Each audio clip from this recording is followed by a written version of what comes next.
Hey everybody, in this video we're going to talk about parallel line properties. Go ahead and draw yourself a little set of parallel lines.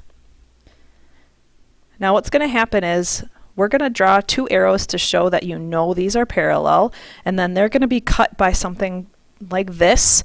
That is called a transversal. So when you go through and you cut two parallel lines by another line, this is a transversal. I'm going to label these angles 1, 2, 3, 4, 5, 6, 7, 8, and then I'm going to tell you some properties about them. So in this video we're just talking about the properties in general, and then the next two videos we'll do some short examples.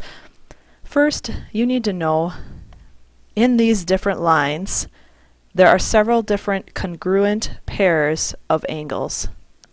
Let's review. Congruent means something is the exact same shape and the exact same size. And in this case, since we're talking angles, congruent angles mean they're the same measurement. So my congruent pairs of angles, first of all, I've got something called corresponding angles. Corresponding angles are on the same side of the transversal and basically in the same shape, or spot, I mean.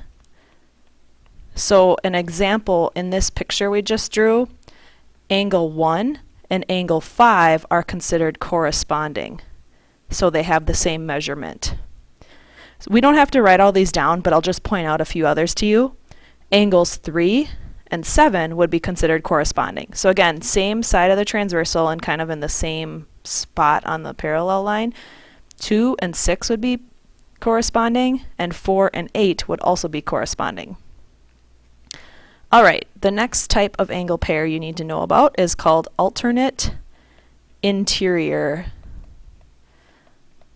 Alternate interior angles are on opposite sides of the transversal. That's why it's called alternate. So that's how I remember that one. Alternate means it's on opposite sides of the transversal, and they're both inside. That's what interior means. Okay, trying to talk and spell at the same time. There we go. Alright, an example would be angle 4 is equal to angle 5 because they are same side or alternate interior.